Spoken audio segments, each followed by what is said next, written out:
Hello students, कैसे हैं आप सब। I am Neha Rajvanshi and I welcome you all in today's class. बच्चों, हमने हमारे सिलेबस की सेकंड बुक स्टार्ट कर रखी है। इसमें हम पढ़ रहे हैं हमारा फर्स्ट मॉड्यूल जो कि है ईएसपी रिसेप्शनिस्ट। इसी में से आज इस क्लास में हम पढ़ेंगे हमारा चैप्टर नंबर 28। चैप्टर का नाम है एनालाइजिंग टर्न्स इन टेलीफोनिंग। तो बच्चों, अब तक हमने ये जान लिया कि एक रिसेप्शनिस्ट के लिए टेलीफोन कॉल्स को मैनेज करना कितना इम्पोर्टेंट काम है, उसको किस तरह से फ़ोन पे बात करनी है, किस तरह से उसको लैंग्वेज का यूज़ करना है, टोन का यूज़ करना है, ये सब हमने जाना। आज इस चैप्टर में हम पढ़ने वाले हैं कि टेलीफोन पे बात करते समय क्या-क्या बातें बोलनी है, किस टर्न में उसको बातें बोलनी है, ये सब हम जानेंगे इस चैप्टर में। चलिए स्टार्ट करते हैं हमारा chapter number 28। You are aware that a telephone conversation goes through certain well-marked stages। तो सबसे पहले हमें बताया गया है कि अब तक ये बात हमें पता चल चुकी है कि जो बातचीत टेलीफोन पर होती है वो अलग-अलग स्टेजेस से गुजरती है, अलग-अलग स्तर से गुजरती है। यानी जब आपने फ़ोन उठाया, फ़ोन उठाते ही आपको सबसे सबसे पहले क्या बोलना है, उसके बाद आप क्या पूछोगे, क्या बताओगे, तो इसके को बिल्कुल डिसाइडेड स्टेजेस है और उसी स्टेजेस को फॉलो करना होता है। ऑन रिसीविंग अ कॉल और receptionist goes through the following steps. तो बच्चों, अब ये स्टेप्स क्या क्या होते हैं ये हम जानेंगे कि जब एक रिसेप्शनिस्ट फोन को रिसीव करती है, जैसे ही फोन कॉल आया, उसने फोन कॉल रिसीव किया, तो क्या क्या स्टेप्स उसे फॉलो करने हैं वो हम यहाँ पर पढ़ने वाले हैं। देखते हैं। First, greets and gives identity. सबसे पहले फोन उठाते ही उसे ग्रीट्स करना है, अभिवादन करना है और साथ साथ अपनी पहचान बतानी है कि वो कौन से ऑफिस, कौन से कंपनी से बात कर रही है। Second, offers help. नेक्स्ट, उसको पूछना है कि वो क्या मदद कर सकती है, किस चीज के लिए फोन किया गया है, ये उसे जानना है। Next, obtains caller's name. जिसने फोन किया है, जो कॉलर है, उनका क्या नाम है, ये वो पता लगाती है। Next, acknowledges the call. जो कॉल आई है वो किसके लिए आई है, किसी और व्यक्ति के लिए अगर आई है तो उसे कनेक्ट करना, ये उसका काम है। Next, gives message and ask if willing to receive. अगर कोई बात पूछी गई है, कोई मैसेज अगर देना है तो वो मैसेज उसको देती है और साथ ही ये भी पूछती है कि क्या उसको कोई मैसेज दिया जाना है।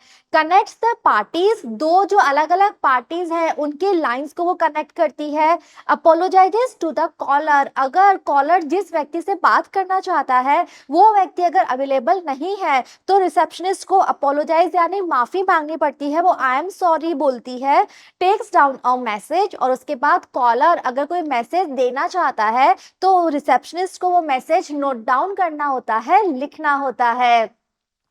Some phrases and expressions that are used to perform the following task or steps are listed below। तो बच्चों, अब हमने लिस्ट तो सारी देख ली, क्या क्या स्टेप्स है और किस सीक्वेंस में है वो हमने जान लिया, लेकिन इन सारे स्टेप्स को करते समय रिसेप्शनिस्ट क्या क्या फ्रेजेस बोल सकती है। फ्रेजेस यानी जो शब्दों के समूह होते हैं, तो वो क्या क्या वाक्य बोल सकती है, किन किन शब्दों को वो यूज कर सकती है, और ऐसे ही एक्सप्रेशंस यानी अभिव्यक्ति वो कैसे प्रकट कर सकती है। इसके लिए अब हमें कुछ लिस्ट दी गई है, इन शब्दों के द्वारा वे सारे काम कर सकती है। तो देखते हैं। सबसे पहले ग्रीट्स एंड गिव्स आइडेंटिटी। जैसे ही फोन कॉल आया, रिसेप्शनिस्ट ने फोन कॉल अटेंड किया, तो सबसे पहले उसे ग्रीट करना है, अभिवादन करना है और अपनी आइडेंटिटी, अपनी पहचान बतानी है। तो इसके लिए वो कौन से शब्दों का प्रयोग करेगी वो लिस्ट हमें यहाँ पे दी गई है। देखते हैं। Good morning and I O S. तो वो कह सकती है, अगर मॉर्निंग का टाइम है तो वो ग्रीट करेगी गुड मॉर्निंग और उसके बाद उसने अपनी कंपनी का नाम बता दिया कि वो कहाँ से बोल रही है। और क्या क्या ऑप्शंस हैं। नेशनल बैंक गुड मॉर्निंग, ये तरीका भी वो काम में ले सकती है, जहां उसने पहले अपनी कंपनी का, ऑर्गेनाइजेशन का नाम बताया और बाद में उसने गुड मॉर्निंग कहा। और क्या ऑप्शन है। 701813 631 CIEFL रिसेप्शन प्लीज। तो यहाँ अगेन उसने पहले अपनी कंपनी की पूरी आइडेंटिटी दी और फिर उसने ये भी बता दिया कि वो रिसेप्शन डेस्क से बोल रही है। ओके, ये भी एक ऑप्शन है। नेक्स्ट है universal engineers miss Rosie the operator speaking. एक और ऑप्शन ये है जहां पहले कंपनी का नाम बताया, फिर अपना नाम बताया मिस रोजी, और ये भी बता दिया कि वो ऑपरेटर है, टेलीफोन ऑपरेटर का काम कर रही है। तो ये सारे ऑप्शंस हमें दिए गए हैं, लेकिन आगे हम पढ़ेंगे अभी चैप्टर में कि फर्स्ट ऑप्शन के आगे देखो यहाँ पे सर्कल बना हुआ है। ओके, बाकी सब के आगे डायमंड शेप बनी हुई है। इसका मतलब ये है कि जो सर्कल है ना वो सबसे कॉमन यूज होने वाला एक्सप्रेशन है। तो जनरली सभी रिसेप्शनिस्ट इसी एक्सप्रेशन को यूज करती हैं। फोन रिसीव करते ही वो सबसे पहले विश करती हैं, good morning, good afternoon, according to time वो विश करती हैं और फिर अपनी कंपनी का नाम बताती हैं। You will notice that hello is not use. तो बच्चों अब हमें बताया गया है कि इन सभी ऑप्शंस में से आपने ध्यान दिया होगा कहीं भी हेलो वर्ड नहीं लिखा गया है, हेलो वर्ड यूज नहीं किया गया है। It gives no exact information and it wastes time and money. तो बच्चों generally receptionist hello word use नहीं करती हैं बिकॉज ये जो शब्द है ये एग्जैक्ट इंफॉर्मेशन नहीं देता है। यानी कि अगर मॉर्निंग है तो रिसेप्शनिस्ट फोन उठाती बोलती है गुड मॉर्निंग। ओके, तो वो हेलो क्यों बोलेंगी?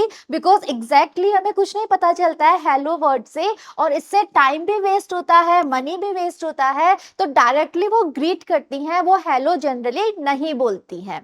क्लियर? आगे बढ़ते हैं। Second, offers help. अब जो रिसेप्शनिस्ट है उसने ग्रीट कर लिया, अपनी आइडेंटिटी बता दी। सेकेंड स्टेप क्या है? सेकेंड, उसको अपनी मदद ऑफर करनी है, उसे पूछना है कि वो क्या मदद कर सकती है। तो ये कैसे वो पूछेगी? अगेन बहुत सारे ऑप्शंस हैं जो हमें दिए गए हैं, पढ़ते हैं। First, can I help you. Receptionist पूछ सकती है इस तरह से, कैन आई हेल्प यू। वो पूछ सकती है मे आई हेल्प यू। एक और option, what can I do for you. And एक और option, who shell I call on the line. तो इनमें से किसी भी फ्रेज का यूज रिसेप्शनिस्ट कर सकती है, बट अगेन सबसे ज्यादा यूज किए जाने वाला फ्रेज यही है, can I help you. Okay, is there any particular person you want to speak to. एक और ऑप्शन है आपके पास, ये ऑप्शन भी यूज किया जा सकता है। The star indicates that it is the least used expression. तो यहाँ हमें बता दिया गया कि जिन जिन ऑप्शंस के आगे स्टार बना हुआ है ये एक्सप्रेशन कम काम में लिए जाते हैं, और सर्कल वाला जो है वही सबसे कॉमन एक्सप्रेशन है। This is an important step because it gives a helpful friendly touch and it also saves time. तो बच्चों रिसेप्शनिस्ट का ये जो स्टेप है जहाँ वो पूछती है कैन आई हेल्प यू, जहाँ वो अपनी हेल्प ऑफर करती है, ये एक बहुत इंपॉर्टेंट स्टेप है, ये बहुत महत्वपूर्ण स्टेप है। क्यों? बिकॉज इसके द्वारा पता चलता है कि रिसेप्शनिस्ट कितनी हेल्पफुल है, वो कितनी फ्रेंडली है, राइट। और साथ ही साथ इससे समय की बचत होती है बिकॉज वो डायरेक्टली पूछ लेती है कैन आई हेल्प यू। तो ऐसे में जो कॉलर है वो बता देगा उसने क्यों फोन किया है, उसका क्या पर्पस है, राइट, उसे क्या मदद चाहिए। तो इसीलिए ये एक बहुत इंपॉर्टेंट स्टेप है जो रिसेप्शनिस्ट को फॉलो करना होता है। ग्रीट करने के बाद, आइडेंटिटी बताने के बाद उसे हेल्प ऑफर करनी होती है। ओके, और हेल्प ऑफर कैसे कर सकती है उसके लिए हमने बहुत सारे ऑप्शंस यहाँ पे पढ़ लिए हैं, इनमें से किसी भी ऑप्शंस का यूज वो कर सकती है। बढ़ते हैं आगे। Next, obtains caller's name. इसके बाद रिसेप्शनिस्ट को पता करना होता है कि जिसने फोन किया है, जो कॉलर है, उसका क्या नाम है। तो ये वो कैसे पूछेगी? अगेन बहुत सारे ऑप्शंस होते हैं, बहुत सारे तरीके हैं पूछने के, पढ़ते हैं। Please may I know who is calling. Directly वो पूछ सकती है इस तरह से कि क्या मैं जान सकती हूँ कौन बोल रहे हैं। If not already provided may I have your name please. वो ऐसे भी पूछ सकती है डायरेक्ट, क्या मैं आपका नाम जान सकती हूँ। और ये वो तभी पूछेगी जब कॉलर ने पहले से अपना नाम नहीं बताया है। May I ask who is calling, ये भी एक और तरीका है पूछने का, नाम पता करने का। Who shall I say is calling sir। इस तरह से ही पूछा जा सकता है कि सर आपको जिससे बात करनी है उनसे मैं क्या कहूँ, कौन बोल रहे हैं। तो ऐसे में वो अपना नाम बताएगा ना कि मैं ये बोल रहा हूँ। Next, from where are you speaking sir, ऐसे भी पूछा जा सकता है कि सर आप कहाँ से बोल रहे हैं। सपोज बोलने वाले ने अपना नाम बता दिया तो रिसेप्शनिस्ट ये पूछ सकती है ये जानने के लिए कि वो किसी ऑफिस से किसी डिपार्टमेंट से बात कर रहे हैं, तो ये क्वेश्चन पूछ सकती है कि सर आप कहाँ से बात कर रहे हैं। तो ये जो सारे ऑप्शंस हैं ये इनमें से किसी भी एक ऑप्शन का यूज करके रिसेप्शनिस्ट को कॉलर का नाम पता लगाना होता है कि जिसने फोन किया है उस व्यक्ति का नाम क्या है। This is important depending on the situation in a business concern. तो बच्चों ये जो स्टेप है ये भी बहुत इंपॉर्टेंट स्टेप है और ये सिचुएशन पे डिपेंड करता है, उस स्थिति पे डिपेंड करता है। अब सपोज अगर कोई बिजनेस कंसर्न है, अगर वो जो कॉल है वो किसी बिजनेस से रिलेटेड मैटर के लिए आया है, किसी बिजनेस के मामले के लिए आया है, अ पर्टिकुलर पर्सन किसी एक विशेष व्यक्ति के लिए फोन कॉल आया है, से अ सेल्स मैनेजर, जैसे कि सपोज उस कंपनी का जो सेल्स मैनेजर है उससे बात करने के लिए फोन आया है, may not wish to meet a buyer whose goods he could not deliver. अब बच्चों हमें एक कंडीशन यहाँ पे दी गई है, सपोज कोई कंपनी है, ओके, वो कंपनी सामान बनाकर बेचती है। अब दूसरी सपोज दूसरी कोई दुकान है, कोई बायर है, उसने सामान खरीदा लेकिन इस कंपनी ने अभी तक सामान की डिलीवरी नहीं की है, तो ऐसे में जो सेल्स मैनेजर है वो ऑब्वियसली बात नहीं करना चाहेगा ना, उसे पता है मैंने अभी तक डिलीवरी नहीं की है तो मैं फोन पे क्या बोलूंगा, तो इसलिए वो फोन कॉल अटेंड नहीं करना चाहेगा। He will be very angry with you if you send the call in and put him into an embarrassing situation. ऐसे में अगर रिसेप्शनिस्ट ने बिना जाने कि किसका फोन है और उसने उस बायर का फोन कनेक्ट कर दिया सेल्स मैनेजर की लाइन से, तो ऐसे में सेल्स मैनेजर सच में रिसेप्शनिस्ट से बहुत गुस्सा हो जाएगा, बिकॉज वो अगर उसको पता होता कि किसका फोन है तो वो बात ही नहीं करता, राइट। तो वो सच में गुस्सा हो जाएगा बिकॉज उसकी हालत अब इस समय बहुत एम्बैरेसिंग शर्मनाक है। गलती सेल्स मैनेजर की है कि उसने डिलीवरी नहीं की, इसीलिए वो कॉल से अवॉइड करना चाहता था, कॉल से बचना चाहता था, लेकिन रिसेप्शनिस्ट ने पूछा ही नहीं किसका फोन है, डायरेक्ट लाइन कनेक्ट कर दी। तो ऐसे में सेल्स मैनेजर रिसेप्शनिस्ट पे गुस्सा हो जाएगा, ओके। इसीलिए रिसेप्शनिस्ट को पता होना चाहिए किसका फोन है, कौन बात कर रहा है, कहां से बात कर रहा है। तो ये इसीलिए एक बहुत इंपॉर्टेंट स्टेप है जहां रिसेप्शनिस्ट को कॉलर की आइडेंटिटी, कॉलर का नाम, वो कहां से बात कर रहा है, सब पता होना चाहिए। Alright, so it is necessary to obtain the caller's name and give it to the person called before saying he is in and can accept the call। इसीलिए रिसेप्शनिस्ट का ये काम है कि वो कॉलर की आइडेंटिटी पता करे, कॉलर का नाम उसे पता होना चाहिए, उसी के बाद वो उस व्यक्ति से बात कर सकती है जिसके लिए कॉल आया है, ओके। तो वो डायरेक्टली कॉल कनेक्ट नहीं कर सकती, पहले उसे पता होना चाहिए किसने फोन किया है, कहां से फोन आया है, और ये जानकारी वो उस व्यक्ति को बताएगी और फिर अगर वो व्यक्ति चाहेगा तभी कॉल कनेक्ट हो पाएगी। तो ये एक बहुत इंपॉर्टेंट स्टेप है जो रिसेप्शनिस्ट को फॉलो करना होता है, ठीक है। देखते हैं नेक्स्ट, एक्नॉलेजेस द कॉल। तो उसके बाद रिसेप्शनिस्ट को कॉल को एक्नॉलेज यानी कॉल को पहचानना होता है, तो इसके लिए वो क्या क्या कर सकती है देखते हैं।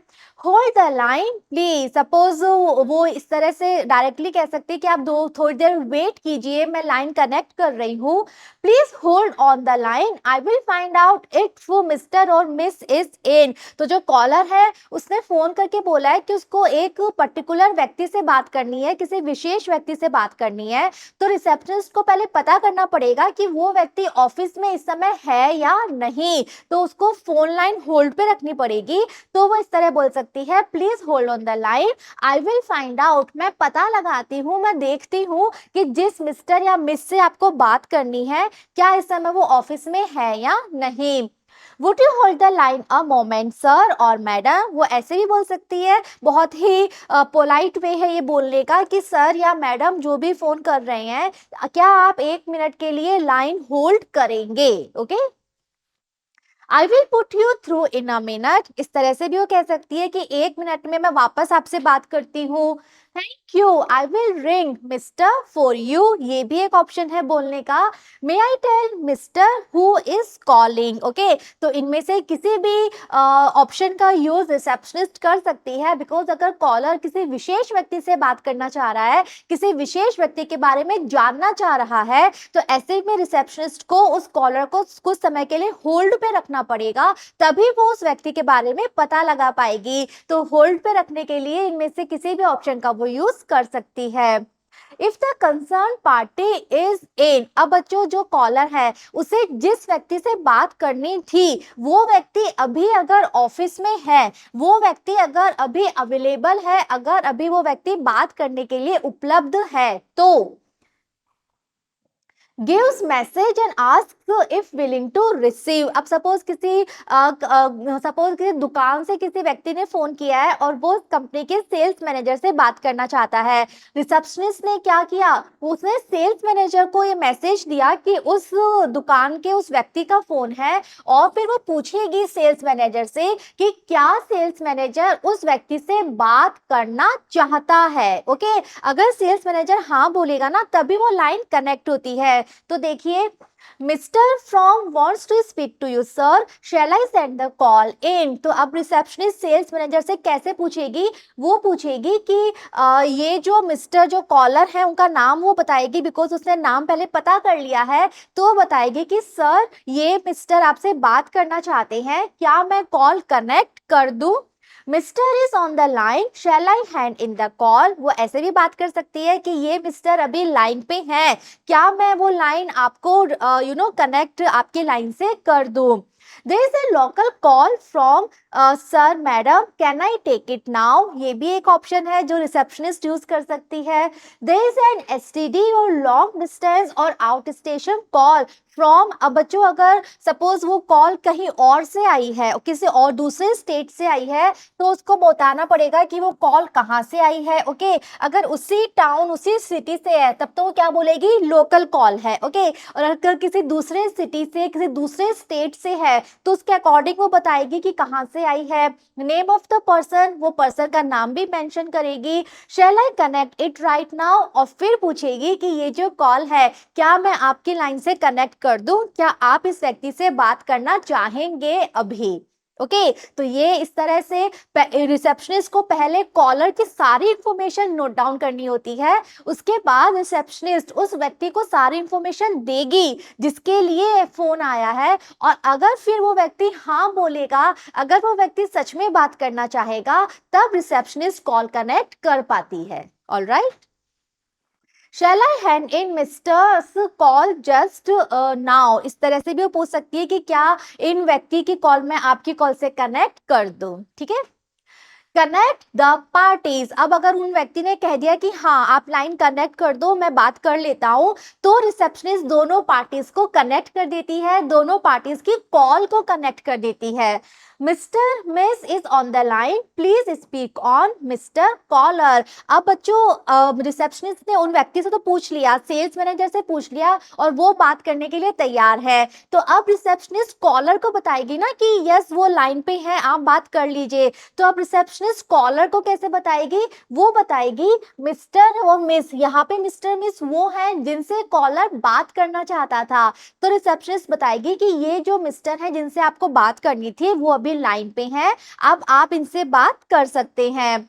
Your party is on the line, speak on please, वो ऐसे ही बताएगी कि आपको जिस पार्टी से बात करनी थी वो अभी लाइन पे है, तो अब आप अपनी बात बोल सकते हैं, आप अपनी बात बता सकते हैं। Mister Mrs here for you, ये भी एक ऑप्शन है, वो डायरेक्टली बोल सकती है कि जिन मिस्टर से आपको बात करनी थी वो लाइन पे हैं। The manager is on the line for you, और अगर वो पर्टिकुलर नाम बता रहा है कि सेल्स मैनेजर से बात करनी है, मैनेजर से बात करनी है, तो रिसेप्शनिस्ट ऐसे भी बोल सकती है कि जो मैनेजर है वो आपके लिए इस समय लाइन पे है, आप अपनी बात कर सकते हैं। If the concern party can not take the call, तो बच्चों ये सारे ऑप्शन तो तब के हैं जब उस व्यक्ति ने हाँ कर दी है, वो तैयार है बात करने के लिए, हम कह सकते हैं वो अवेलेबल है बात करने के लिए। लेकिन सपोज वो व्यक्ति अगर अवेलेबल ही नहीं है, वो ऑफिस में ही नहीं है, या सपोज वो कहीं और बिजी है, किसी दूसरे लाइन पे बिजी है, या अभी वो किसी मीटिंग में है, या फिर किसी भी वजह से वो बात नहीं करना चाह रहे हैं इस समय, तो ऐसे में रिसेप्शनिस्ट को क्या बोलना है वो देखते हैं। अपोलोजाइजेस टू द कॉलर, तो ऐसे में रिसेप्शनिस्ट कॉलर से माफी मांगती है, उसे आई एम सॉरी बोलना होता है कि मुझे दुख है, आपको जिनसे बात करनी है वो अभी उपलब्ध नहीं है, ओके, कारण जो भी हो, लेकिन उसे अपोलोजाइज करना होता है, उसे माफी मांगनी होती है। तो ये वो कैसे कर सकती है, अगेन ऑप्शन हमें दिए गए हैं। सॉरी मिस्टर और मिसेस नॉट इन, वो डायरेक्टली बोल सकती है कि मुझे दुख है, आपको जिन मिस्टर या मिस से बात करनी थी अभी वो ऑफिस में नहीं है। Sorry mister miss is at a meeting until 3 PM, इस तरह की इंफॉर्मेशन वो दे सकती है कि वो अभी मीटिंग में है, 3 बजे तक वो बिजी है। तो ये इंफॉर्मेशन देने से क्या हो जाएगा, ऐसी डिटेल इंफॉर्मेशन देने से जो कॉलर है अब वो 3 बजे के बाद में कॉल करेगा, ठीक है। Mister miss is out of the office at the moment, ये भी एक ऑप्शन है बोलने का। Mister miss is out of town, अगर वो सच में कहीं बाहर टूर पे, बाहर मीटिंग पे गए हुए हैं, या सपोज लीव पे भी हैं, बाहर गए हुए हैं, तो वो ऐसे भी बोल सकती है कि जिन मिस्टर से आपको बात करनी है अभी वो टाउन से, शहर से बाहर गए हुए हैं। मिस्टर और miss is busy on another line, और अगर उनका फोन लाइन अगर एंगेज है, बिजी है, तो डायरेक्टली ऐसे भी बोल सकती है कि फोन लाइन अभी बिजी है, वो दूसरे कॉल पे है, मैं थोड़ी देर बाद कनेक्ट कर दूंगी। There is no reply from his room sir, ये भी वो बोल सकती है कि आई डोंट नो कहाँ क्या प्रॉब्लम है, क्या मैटर है, बिकॉज कोई रिप्लाई नहीं आ रहा है, okay. There is no response right now, ये सेम बात है, रिप्लाई और रेस्पॉन्स सेम चीज है, बट ऑप्शन है, बोलने का तरीका है, आप कोई सा भी यूज कर सकते हो। That station does not answer, ये भी वही ऑप्शन है बोलने का, ये इसी के ही अलग अलग सब्स्टिट्यूट है। तो इनमें से किसी भी तरीके का यूज रिसेप्शनिस्ट कर सकती है, बट उसे अपोलोजाइज करना पड़ेगा कि वो लाइन कनेक्ट नहीं कर पाई। ऑल राइट, नेक्स्ट देखिए, टेक्स डाउन अ मैसेज, अब जो कॉलर है उसे अगर कोई अर्जेंट काम था, कुछ इंपॉर्टेंट बात कहनी थी, तो वो रिसेप्शनिस्ट को मैसेज दे देगा कि ओके आप ये मेरा मैसेज उन तक पहुंचा देना। तो ऐसे में रिसेप्शनिस्ट को वो जो मैसेज है कॉलर का, उसे नोट डाउन करना पड़ता है, उसे लिखना होता है, उसे वो मैसेज लेना होता है। देखिए कैसे, will you leave a message behind, वो डायरेक्टली पूछ सकती है कॉलर से कि क्या आप कोई संदेश देना चाहेंगे। May I take a message please, ये भी एक ऑप्शन है पूछने का कि मैं आपसे कोई मैसेज ले सकती हूँ क्या। Would you like to talk to someone else in the department, ये भी एक ऑप्शन है, वो पूछ सकती है कि आप जिन व्यक्ति से बात करना चाहते थे वो तो नहीं है इस समय, लेकिन उनके अलावा आप इस डिपार्टमेंट में, आप इस विभाग में किसी और से बात करना चाहते हैं क्या। Would you care to leave a message? Again, एक और ऑप्शन है, If you care to leave a message, I will see that Mr. or Miss receives it. वो ऐसे बोल सकती है कि अगर आप कोई मैसेज देंगे मुझे, तो वो मैसेज मैं उन मिस्टर या मिस तक पहुंचा दूंगी। Could you leave your number with me? I will ring back when Mr. or Miss returns. वो ऐसे भी बोल सकती है कि आप अपना नंबर मुझे दे दो, और जिन व्यक्ति से आपको बात करनी है जब वो आ जाएंगे तो मैं आपको कॉल बैक कर लूंगी, मैं इस नंबर पे आपको वापस से कॉल कर लूंगी। Shall I tell Mr. or Miss to ring back when she or he returns? इसीलिए वो इसके साथ ये भी पूछ सकती है कि नंबर ले लेगी पहले, फिर रिसेप्शनिस्ट कह सकती है कि मैं उनको बता दूंगी कि जैसे ही वो आए वो आपसे इस नंबर पे कॉल कर ले, इस नंबर पे वो आपसे बात कर ले, okay. For taking down messages efficiently, most large firms and offices have printed telephone memos. अब बच्चों रिसेप्शनिस्ट जो मैसेज लिखेगी वो किस में लिखेगी, तो इसीलिए जो बड़े बड़े ऑफिसेज होते हैं, जो बड़ी बड़ी कंपनीज होती हैं, वो टेलीफोन मेमोज प्रिंट करा के रखती हैं, ताकि जो रिसेप्शनिस्ट है वो बिल्कुल प्रॉपर तरीके से, उचित तरीके से, प्रभावशाली तरीके से मैसेज को नोट डाउन कर पाए। इसी के लिए टेलीफोन मेमोज बनाए जाते जाते हैं। तो बच्चों इससे पहले वाले चैप्टर में हमने एक सैंपल देखा था कि किस तरह से telephone memos, printed telephone memos होते हैं और उसमें क्या-क्या चीजें रिसेप्शनिस्ट को लिखनी होती है। तो जब कभी भी रिसेप्शनिस्ट कोई मैसेज लिखती है, वो लिखती है उस टेलीफोन मेमो में, ओके, ताकि वो फटाफट फोन पे सुनते सुनते लिख लेती है और फिर सही व्यक्ति तक वो उस मैसेज को पहुंचा देती है, कन्वे कर देती है। Even if they are not available, remember to take down the following details and send the message without delay. तो वैसे तो आजकल सभी कंपनीज अपने रिसेप्शनिस्ट को टेलीफोन मेमोज प्रोवाइड करवाती हैं, बट अगर सपोज रिसेप्शनिस्ट के पास टेलीफोन मेमोज नहीं है तो भी उसे कहीं ना कहीं वो सारी डिटेल्स लिखनी होती है। वो चाहे एक ब्लैंक पेपर ले सकती है, खाली पेपर पे लिख सकती है, लेकिन सारी डिटेल्स, सारी इंफॉर्मेशन, सारा मैसेज उसे लिखना है और फिर बिना किसी देरी के वो मैसेज उस कंसर्न पर्सन, जिस व्यक्ति के लिए वो मैसेज है, उस तक उसे पहुंचाना होता है। तो बच्चों अगेन एक सैंपल है ये है आपका टेलीफोन मेमो। इस तरह से ये प्रिंटेड होते हैं, रिसेप्शनिस्ट के पास होते हैं और यहाँ पे वो सारा मैसेज इसमें फिल कर लेती है। सबसे पहले है टू यानी ये जो मैसेज है ये किस व्यक्ति के लिए आया है, उसका नाम। फ्रॉम, मैसेज किसने दिया है यानी कि कॉलर का नाम, तो यहाँ पे वो कॉलर का नाम लिख सकती है। कॉलर किसी ऑफिस से बोल रहा है, किसी दुकान से बोल रहा है, किसी डिपार्टमेंट से है, वो भी इसमें मेंशन कर सकती है। जो फोन था कॉलर का वो कितने बजे आया, टाइम वो नोट डाउन कर लेगी। उस दिन क्या डेट थी, डेट वो नोट डाउन कर लेगी। ओके, तो ये चीजें तो यहाँ फिल हो गई। इसके बाद उसको लिखना होता है, अगर कॉलर बोलेगा कि ये बहुत ही अर्जेंट मैसेज है तो उसको मेंशन करना है कि यस ये अर्जेंट मैसेज है। Important details in point form, उसके अलावा जो भी मैसेज में बोला गया है, कॉलर ने जो मैसेज दिया है उस मैसेज में इंपॉर्टेंट डिटेल्स वो लिखेगी पॉइंट फॉर्म पे। ओके, पॉइंट्स बना के रिसेप्शनिस्ट को इसमें फिल करना है। Complete sentence not needed, receptionist पूरे कंप्लीट सेंटेंस नहीं लिखेगी बल्कि सेंटेंस में से जो कीवर्ड्स है, ओके, जो मेन पॉइंट्स हैं उन पॉइंट्स को वो नोट डाउन कर लेगी।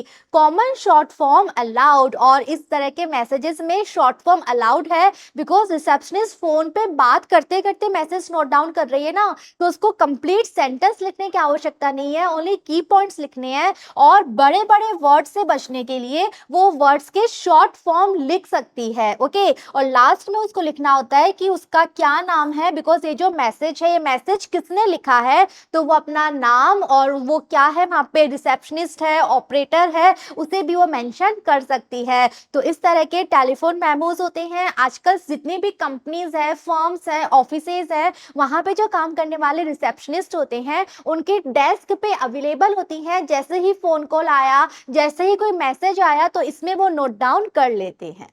ओके, तो बच्चों इसी के साथ हमारा चैप्टर एंड होता है। बहुत इजी चैप्टर है, आई होप आपको समझ में आया है। चैप्टर बच्चों बहुत ध्यान से पढ़ना, एग्जाम में आपके ऐसे ही क्वेश्चंस आते हैं बहुत इजी। सपोज कि रिसेप्शनिस्ट किस तरह से ग्रीट करेगी, ओके, क्या क्या स्टेप्स हैं फोन कॉल के आंसर देने के, मेमोज बनाने को आ जाता है, तो आपको पता होना चाहिए किस तरह से टेलीफोन मेमो बनता है। ऑलराइट, आई होप चैप्टर समझ में आया है आप सबको। मिलेंगे नेक्स्ट वीडियो में, नेक्स्ट क्लास में, जहां हम देखेंगे एक्सरसाइज, हम देखेंगे कुछ important questions. See you all in the next video. Thank you.